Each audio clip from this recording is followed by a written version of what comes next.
Que el Señor les bendiga. Estamos de vuelta con una transmisión, una reflexión con motivo de la celebración de Semana Santa. Este año 2020 estamos en aislamiento social y las tradiciones, los eventos litúrgicos, las reuniones han sido canceladas a lo largo no solo de nuestro país, sino de muchos países en el mundo.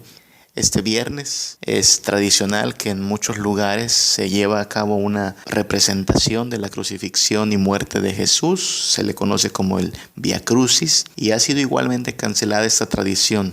En nuestro país, uno de los Vía Crucis más concurridos es el que se celebra en la delegación Iztapalapa, en la Ciudad de México. Y este Vía Crucis es muy particular y muy interesante para lo que estamos reflexionando esta tarde, porque Iztapalapa, por un lado, es una de las delegaciones más peligrosas de la Ciudad de México. Cualquier día que usted abra el periódico y busque lo que ocurre en esta delegación, va a ver que hay constantes robos, secuestros, violaciones, desapariciones. Iztapalapa no es un lugar seguro para visitar en cualquier día y época del año. Pero el viernes de crucifixión, el día que se lleva a cabo el Vía Crucis de Iztapalapa, 2 millones aproximadamente de visitantes pueden andar tranquilamente.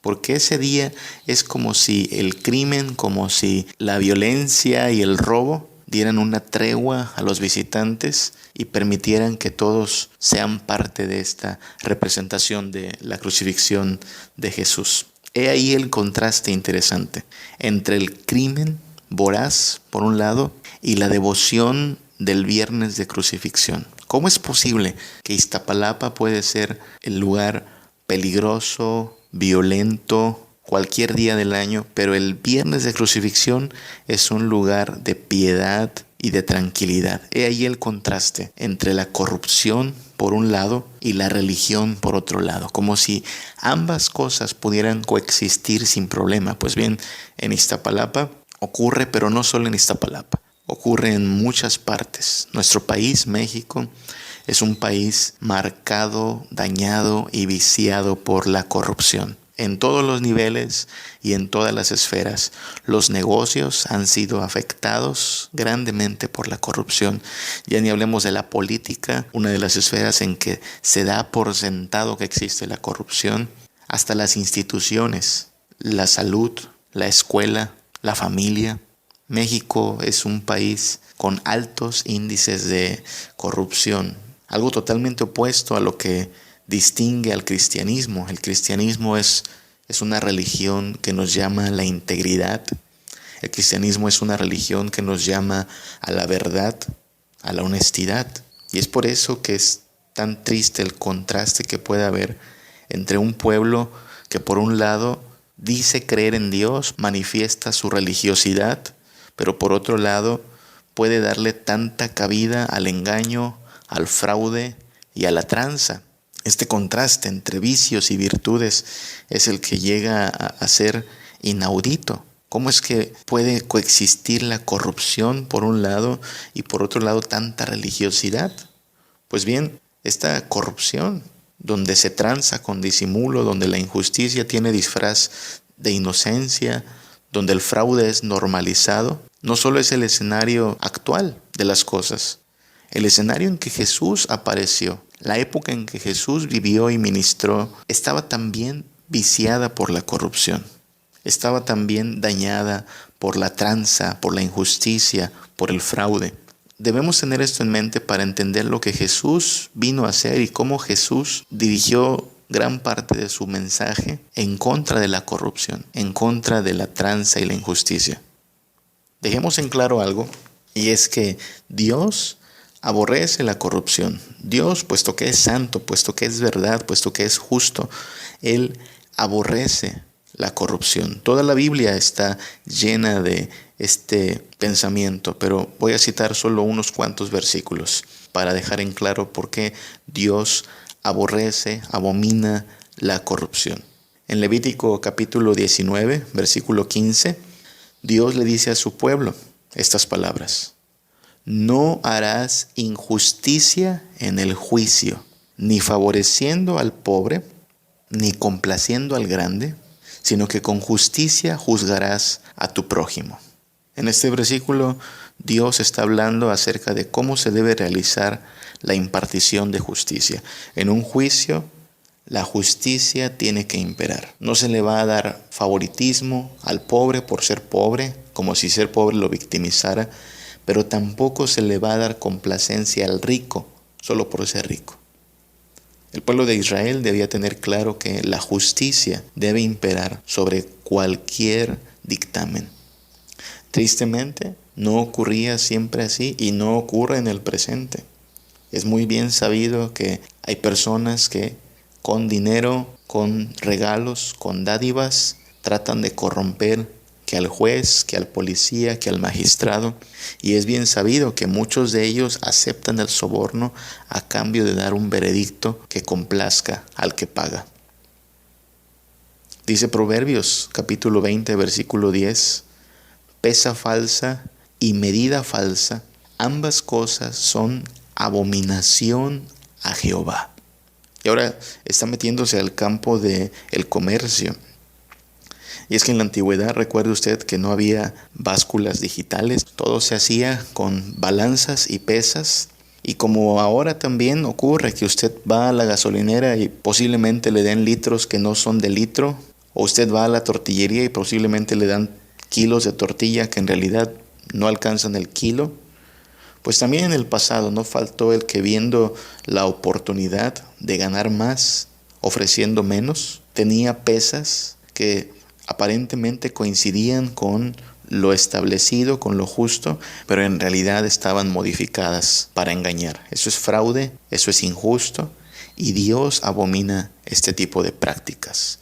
Pesa falsa y medida falsa, ambas cosas son abominación a Jehová. De hecho, esto lo confirma también Deuteronomio 25 del 13 al 16. Dice así: no tendrás en tu bolsa pesa grande y pesa chica, ni tendrás en tu casa efa, que era un contenedor para medir granos o especies. No tendrás en tu casa efa grande y efa pequeño. Pesa exacta y justa tendrás.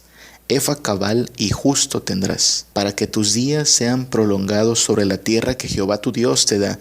Porque abominación es a Jehová tu Dios cualquiera que hace esto y cualquiera que hace injusticia. Nota esta última frase de Deuteronomio 25, 16. Abominación es a Jehová tu Dios cualquiera que hace esto y cualquiera que hace injusticia. Dios abomina el fraude, Dios abomina la injusticia. Así es que es una total contradicción que alguien se diga cristiano, pero hace fraude en sus negocios. Que alguien se asuma como cristiano, pero promueve la corrupción. Es inaceptable que un cristiano tolere, justifique o sea partícipe del engaño, de la injusticia y del fraude. Y recuerde aquí que la corrupción ocurre en todos los niveles. Acusamos a veces al político que se roba millones o miles de pesos, pero igualmente debemos acusar al vendedor que con su fraude se lleva 20 pesos o 10 pesos de más. Ambas formas de corrupción son abominables. No se justifica más una que la otra. El cristianismo es una religión que nos llama a ser justos en toda nuestra vida. No podemos decir que, no hay que confundir la religión con los negocios. Hay gente que así se excusa, negocios son negocios. Pero no, el cristianismo es una religión que demanda integridad, que demanda santidad, que es una palabra muy importante en la Biblia. Fíjese que Levítico 20, del 7 al 8, nos muestra cómo Dios esperaba que fuera su pueblo. Dice Levítico 20, del 7 al 8, santificaos pues, y sed santos, porque yo Jehová soy vuestro Dios, y guardad mis estatutos y ponedlos por obra, yo Jehová que os santifico. Es claro que Dios esperaba que su pueblo fuera santo, que su manera de vivir, de conducirse fuera diferente al de cualquier otro pueblo, porque este es el pueblo de Dios y debe tener semejanza con el Dios que les ha redimido. Si Dios es santo, ellos deben ser santos. Si Dios es verdad, ellos deben ser veraces. Si Dios es justo, ellos deben practicar la justicia. Y esto se traslada incluso hacia el Nuevo Testamento, porque no aplica solo a Israel en el pasado, sino a la iglesia de Dios como continuación del pueblo elegido por Dios. Dice Efesios capítulo 1, versículo 4, que fuimos escogidos en Cristo antes de la fundación del mundo para que fuésemos santos y sin mancha delante de Él. Dios espera que su iglesia sea santa y sin mancha. Y la corrupción, la tranza, el engaño, el fraude no tienen nada que ver con la santidad. Cuando pensamos en pecados, a lo mejor pensamos en el pecado del adulterio, el pecado de la fornicación, el pecado de los vicios, del engaño. Pero debemos pensar también en los otros pecados que a veces como sociedad toleramos, como el fraude, como la corrupción, como la tranza, como igual de abominables delante de Dios. Porque estamos llamados a ser santos y sin mancha delante de Él. Dice el apóstol Pedro en 1 de Pedro 2:9, mas vosotros sois linaje escogido, real sacerdocio, nación santa, pueblo adquirido por Dios para que anunciéis las virtudes de aquel que os llamó de las tinieblas a su luz admirable. Lo que dice Pedro es que los cristianos, el pueblo de Dios, están llamados a ser una nación santa, no corrupta, no fraudulenta. Fuimos llamados de las tinieblas a su luz. Bueno, posiblemente antes de Cristo éramos muy buenos para el fraude, éramos muy buenos para engañar, éramos muy dados a la injusticia, a la corrupción y a la tranza. Pero ahora que hemos sido llamados de las tinieblas a su luz, estas cosas debieran dejar de estar presentes en nuestra vida, porque somos una nación santa. Dice el versículo 15 y 16 de 1 de Pedro 1, sino que así como aquel que os llamó es santo, sed también vosotros santos en toda vuestra manera de vivir, porque escrito está, sed santos porque yo soy santo. Nuevamente Pedro recalca que como Dios es santo, nosotros debemos ser imitadores de su carácter. Y añade que la santidad no tiene que ver con una parte de nuestra vida, con una parte de nuestras actividades, sino que tiene que ver con toda nuestra manera de vivir.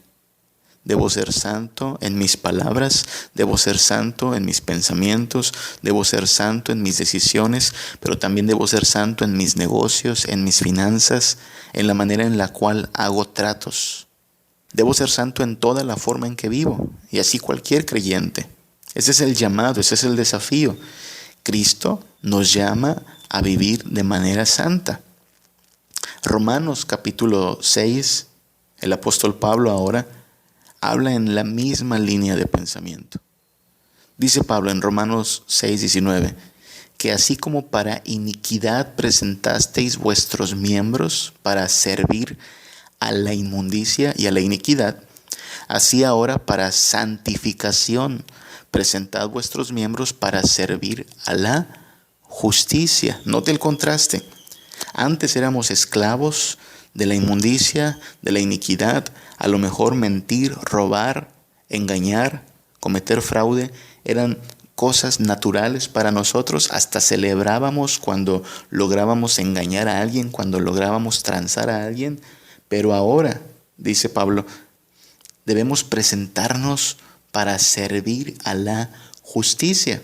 Y la justicia no tiene nada que ver con la corrupción. Se repelen, se deberían repeler mutuamente.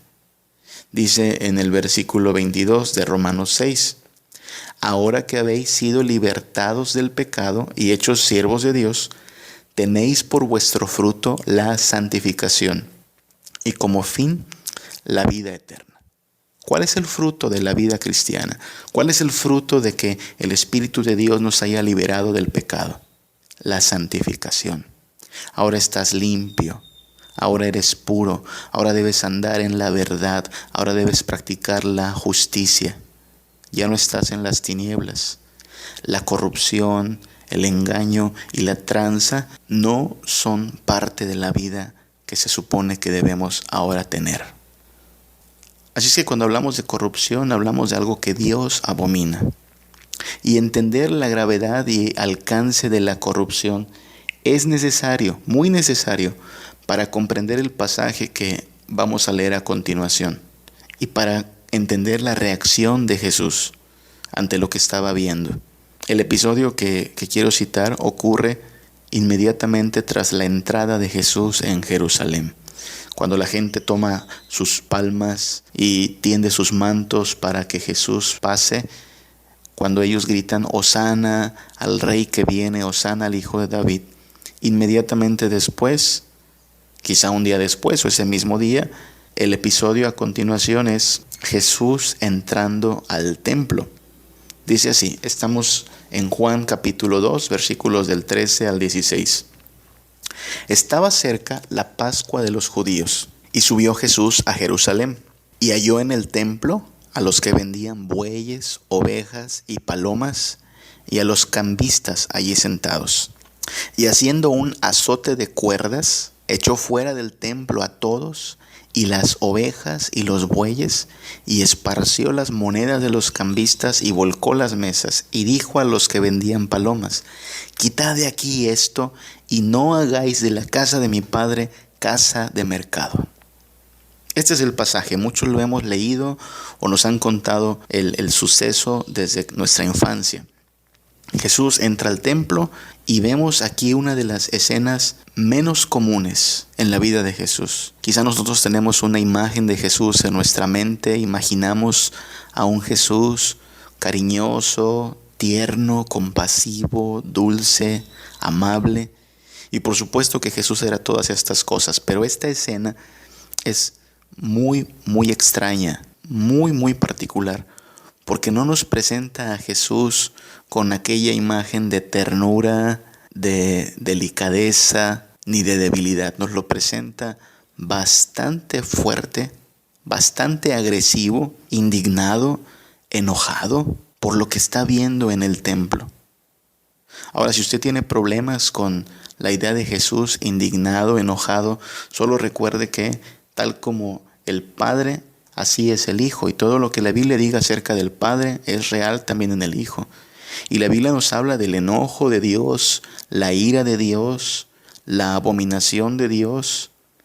Así es que no hay ningún problema en que el Hijo de Dios también se enoje, se indigne y muestre su furia cuando la injusticia está imperando, donde debería imperar la santidad.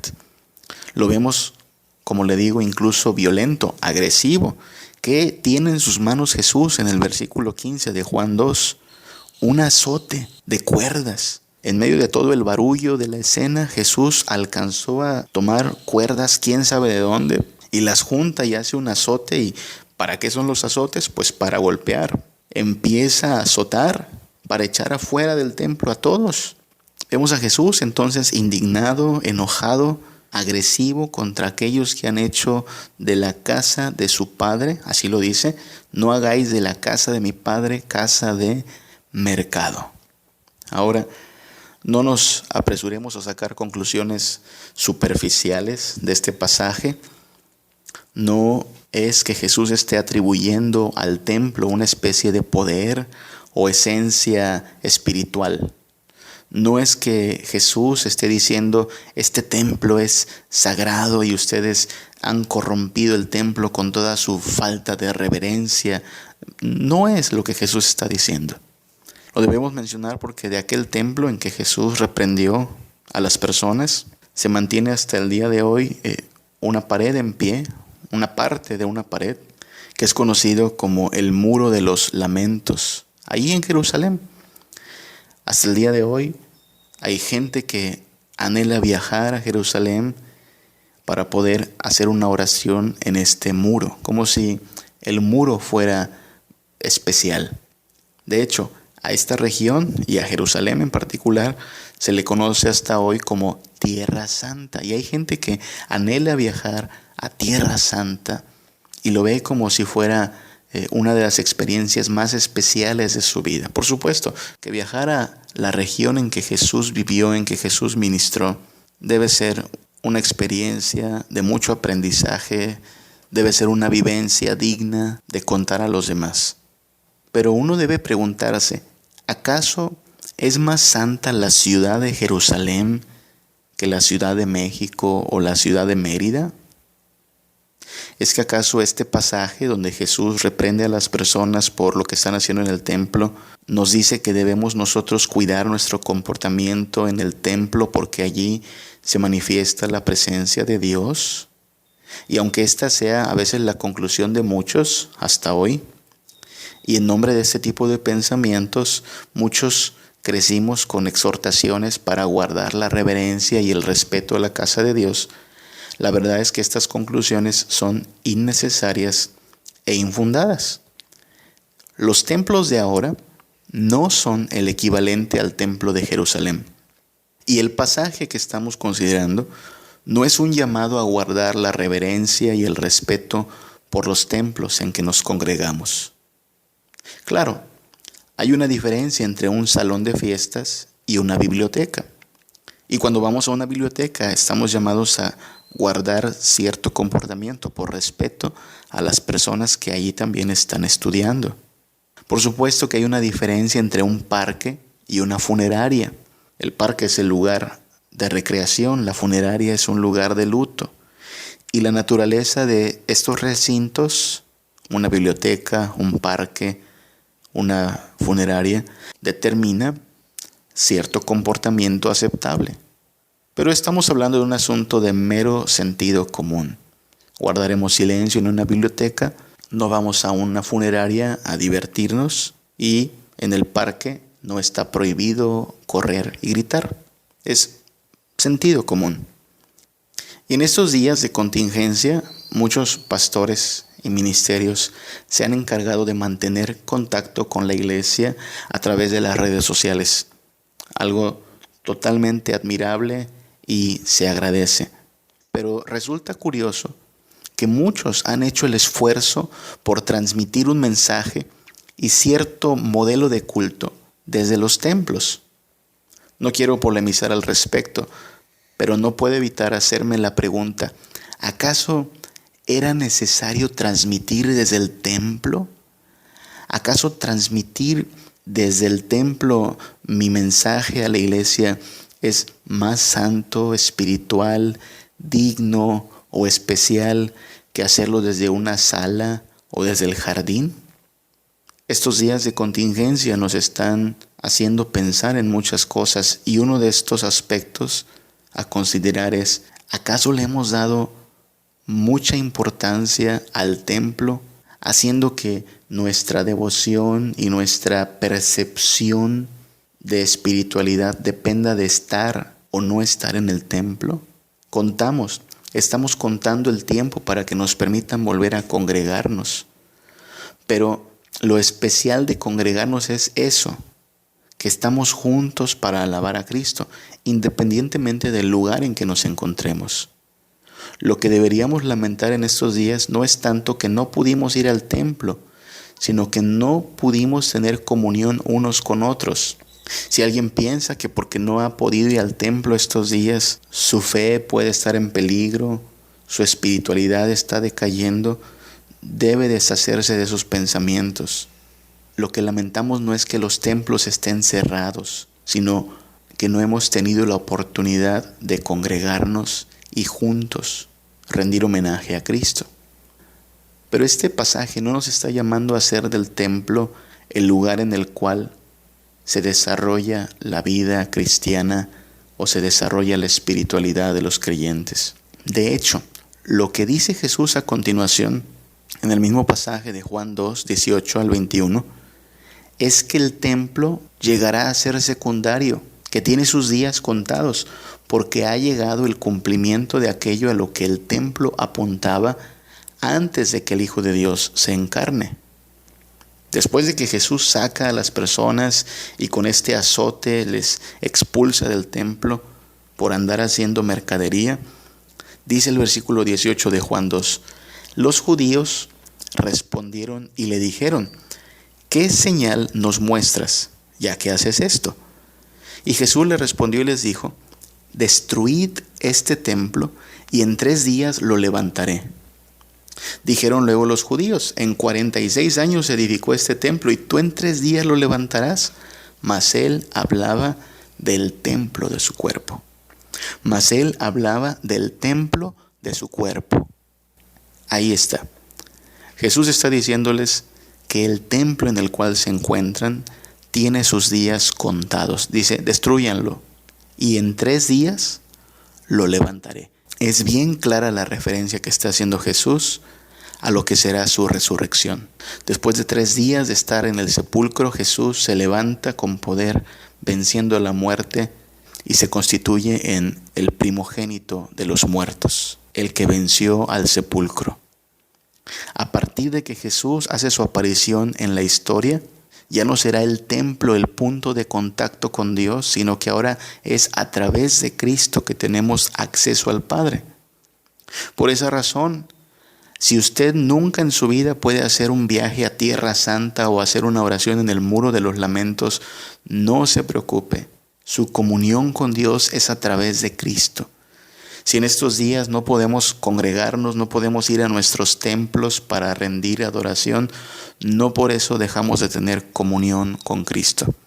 Temporalmente hemos dejado de tener comunión unos con otros, y aunque hemos tratado de mantenernos en contacto y llamarnos y enviarnos mensaje, nada sustituye la comunión personal.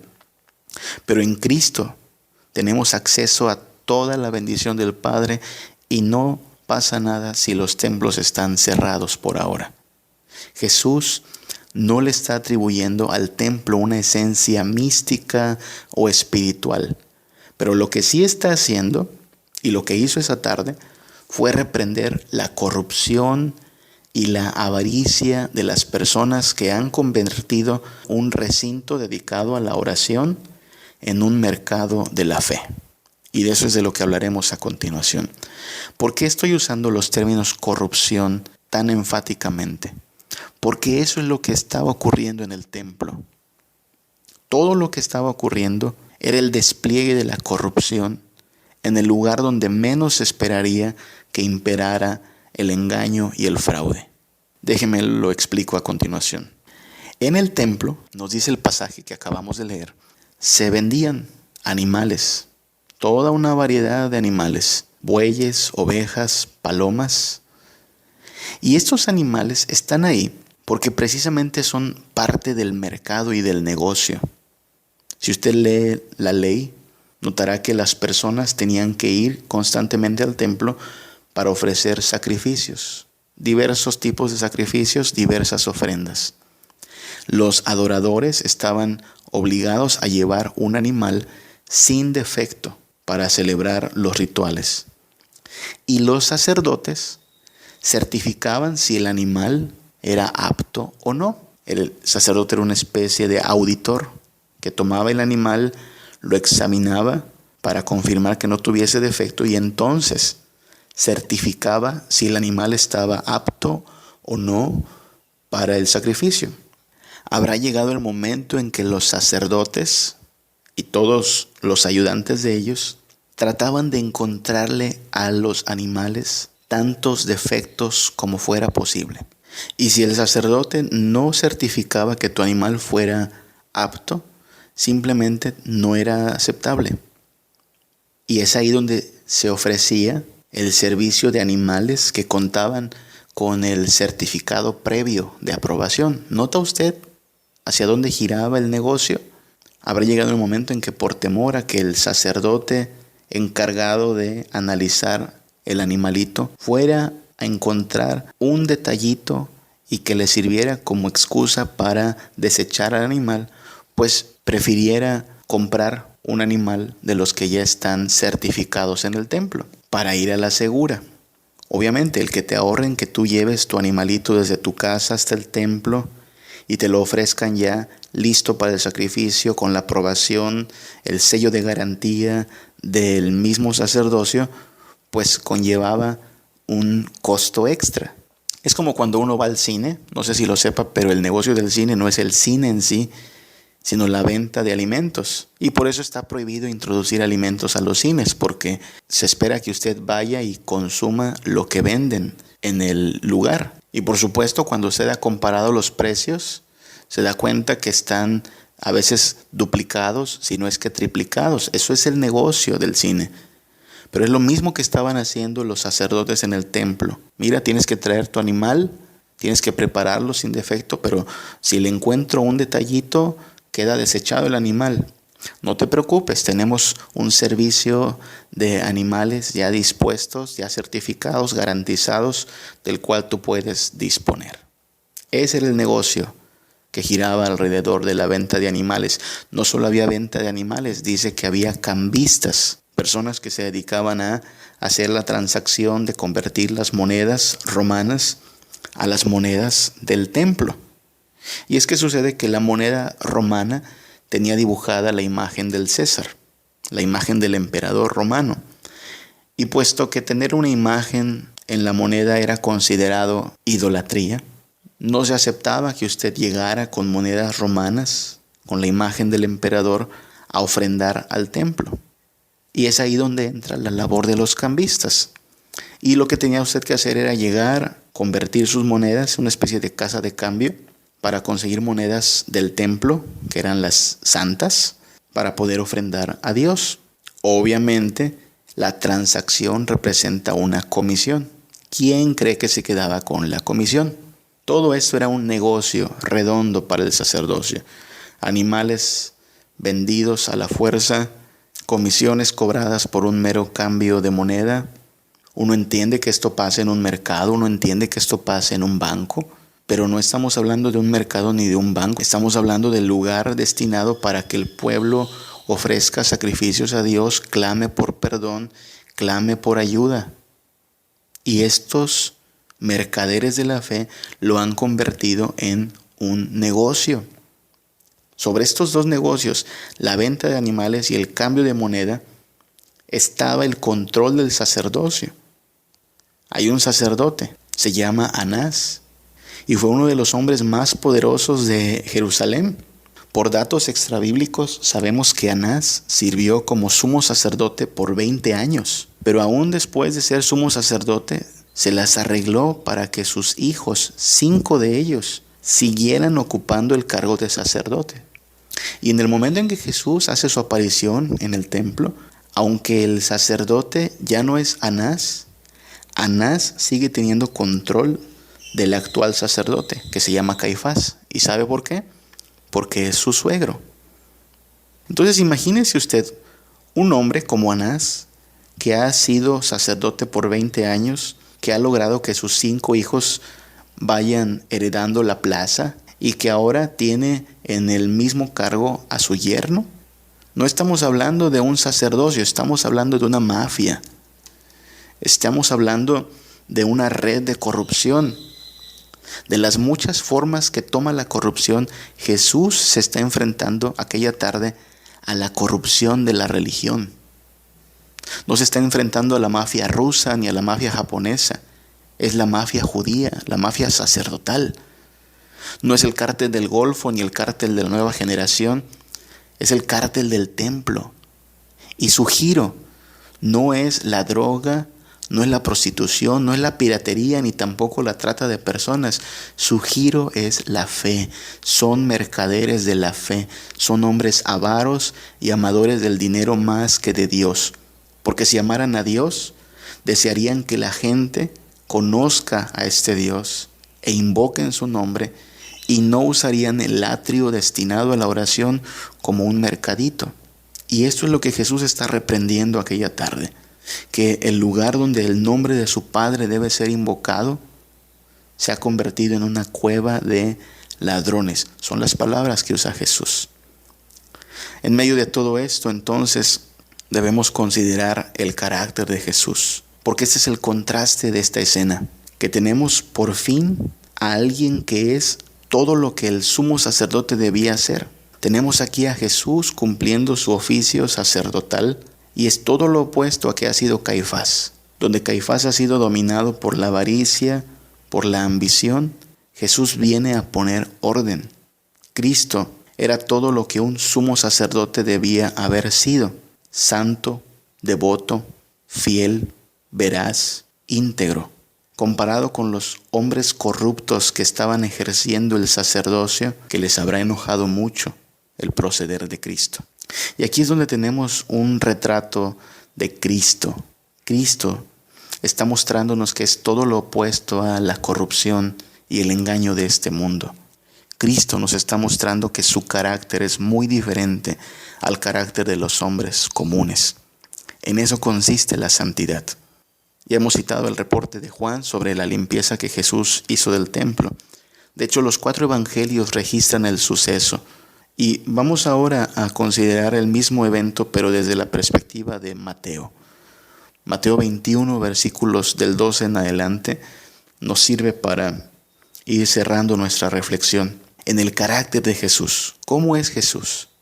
En contraste con toda la corrupción de este mundo. Mateo 21, versículo 12 dice: entró Jesús en el templo de Dios y echó fuera a todos los que vendían y compraban en el templo, y volcó las mesas de los cambistas y las sillas de los que vendían palomas, y les dijo: escrito está, mi casa, casa de oración será llamada. Lo que vemos aquí es a Jesús trayendo orden a nuestros pensamientos. Mateo 21:12 comienza con las palabras: entró Jesús en el templo de Dios. Es enfática esta declaración. Este lugar no es un mercado, este lugar no es una casa de cambio, este lugar es la casa de Dios. Se ha profanado por toda la avaricia, por toda la ambición, pero es el lugar donde se supone que el hombre tiene contacto con la divinidad. Es el lugar donde por medio del sacrificio se tiene comunión con Dios. Y Jesús nos está recalcando en este pasaje lo importante que es tener comunión con Dios. Es más importante que cuánto dinero puedes acumular, es más importante que cuántos bienes puedes obtener en esta tierra. Es el lugar donde la oración debía ser algo común. Clamar a Dios, invocar su nombre, reconocer que necesitamos auxilio de parte de Dios. Lo que está haciendo Jesús es recordarnos que por encima de lo terrenal y de lo cotidiano necesitamos buscar a Dios. Y el templo temporalmente cumplía con este propósito. Era el lugar donde cualquiera que quisiera tener comunión con Dios podía hacerlo a través de la sangre de los sacrificios. Y digo, cumplía con esta función temporal porque ahora ya no es a través de un templo, sino a través de Jesús que tenemos comunión con Dios. Pero lo que está haciendo Jesús es traernos una perspectiva de lo que realmente importa por encima de lo temporal. Jesús está diciendo, esta casa es para que tenga la gente contacto con mi Padre. No solo Israel, sino que incluso gente de otras naciones, de otros pueblos que eran considerados gentiles, tenían un lugar reservado para hacer oración al Padre, para invocar auxilio de parte del Dios de Israel.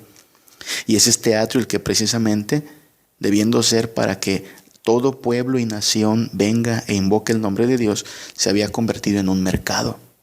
El lugar destinado a dar testimonio a las naciones del Dios verdadero se había convertido en un lugar de extorsión y de fraude.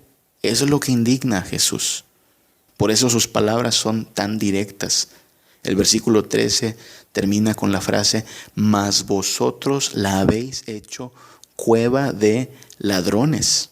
Tenemos aquí a Jesús, todo verdad, toda santidad, señalando cómo la justicia no tiene nada que ver con robar, mentir y aprovecharse de la fe de las personas. Y esta misma acusación será hecha algún día a todos aquellos que, utilizando la fe, engañan, se aprovechan y cometen fraude con las personas.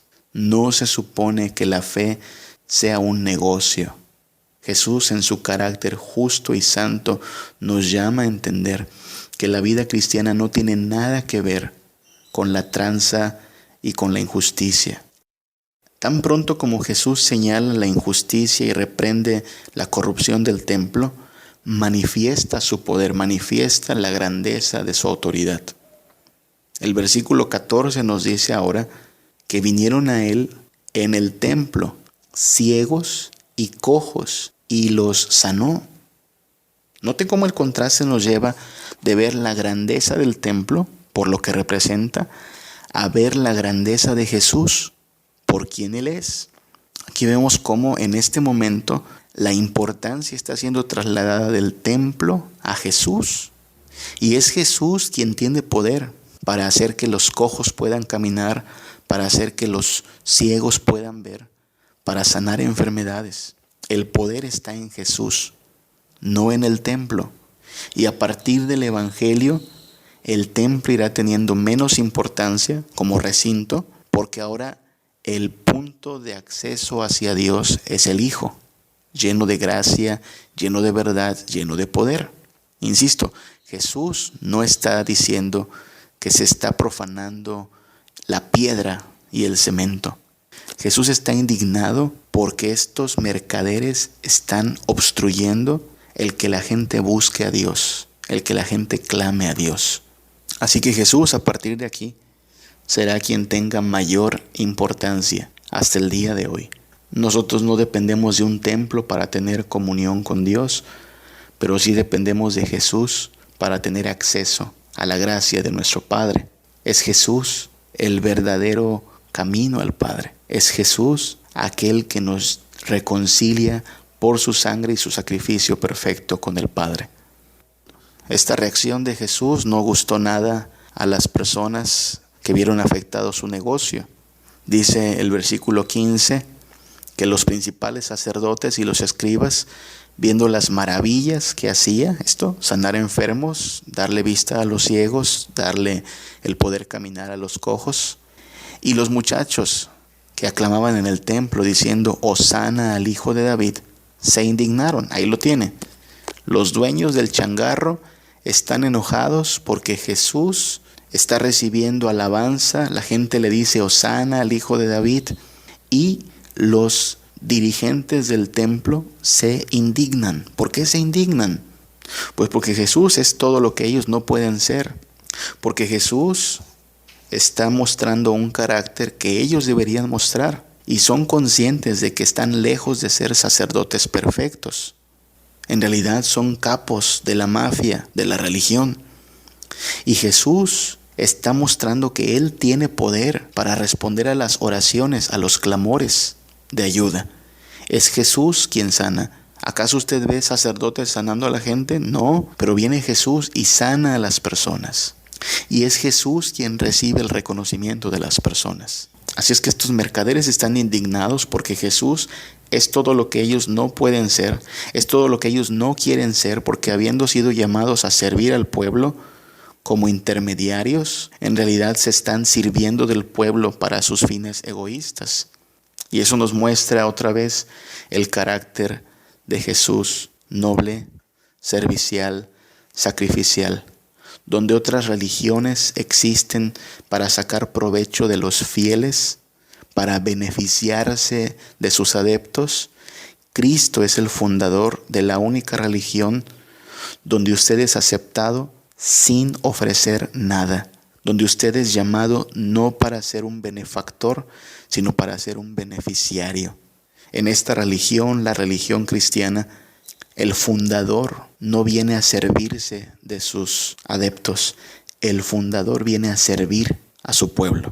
Cristo Jesús viene a rescatar a su pueblo, viene a escuchar su clamor, viene a interceder por sus creyentes y viene a recibir gloria de su pueblo. Y esto va a indignar siempre a los que, en vez de buscar la santidad, quieren tolerar el engaño, la mentira, el fraude y la corrupción. Este Jesús es el único digno de recibir alabanza. Merece ser adorado porque por fin ha venido el sacerdote justo, fiel, santo, verdadero, que no solo intercede por su pueblo, sino que además se ofrece él mismo como sacrificio por su pueblo. Este sumo sacerdote, Jesucristo, es digno de toda la gratitud de parte de su pueblo. En el versículo 16, los líderes religiosos le dicen a Jesús, ¿oyes lo que estos dicen? Y Jesús le dijo, sí, ¿nunca leíste? De la boca de los niños y de los que maman, perfeccionaste la alabanza. Jesús está recibiendo adoración. En un pasaje alterno que es Lucas 19, 38 al 40, dice que Jesús respondió: os digo que si estos callaran, las piedras clamarían. Aquí tenemos a los mercaderes de la fe enojados porque Jesús reciba aclamación, reconocimiento y alabanza, y a Jesús diciendo: no se puede esconder la verdad, no se puede acallar la verdad. Ustedes han sido exhibidos como lo que son, ladrones, y la gente ha visto en mí lo que soy, el Hijo de Dios, el Hijo de David, que viene a traer un reino de justicia, de verdad, de paz. Nosotros estamos llamados a vivir en ese reino. Como cristianos estamos llamados a salir de las tinieblas y vivir en la luz. Pero debemos entender algo, que vivir en la luz nos demanda a no ser partícipes de las obras de las tinieblas. Que vivir en la luz implica una renuncia a todo lo que antes de Cristo fue normal para nosotros. Nosotros necesitamos que Cristo haga una limpieza en nuestras vidas, como lo hizo en el templo también. Y que eche todo lo profano, que eche todo lo que Él abomina, todo lo que no es coherente con su carácter santo, veraz. La casa de Dios debe ser santa, pero ahora la casa de Dios no es un edificio de piedras, sino su iglesia, donde cada creyente es como una piedra viva y cada creyente debe mantenerse en santidad. Ese es un llamado de todos los días, no nada más de un periodo del año, no nada más de 40 días antes de Semana Santa. Todos los días tenemos que luchar contra el pecado, contra la mentira, contra la corrupción.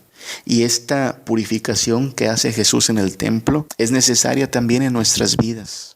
La vida cristiana es un llamado a dejar toda la mentira, todo el engaño de este mundo en busca de la santidad que solo en Cristo podemos encontrar. ¿Qué reino habitamos? ¿De qué reino somos ciudadanos? ¿Del reino donde el que no tranza no avanza? ¿O del reino donde la justicia y la verdad imperan? ¿Qué tipo de ciudadanos somos? ¿Somos los ciudadanos que han hecho de la injusticia una virtud? ¿O somos los ciudadanos del reino que persigue la justicia y la verdad? ¿Qué clase de personas somos? ¿Habitantes de las tinieblas, donde la injusticia, el fraude y el engaño son aplaudidos? ¿O habitantes de la luz, donde la verdad, la integridad y la santidad se anhelan y se buscan cada día? ¿Seremos como aquellos religiosos con apariencia de piedad? ¿O seremos verdaderos cristianos que andan en la luz y en integridad? Esa decisión es la que debemos tomar. ¿Dejaré que este Cristo me limpie, me transforme?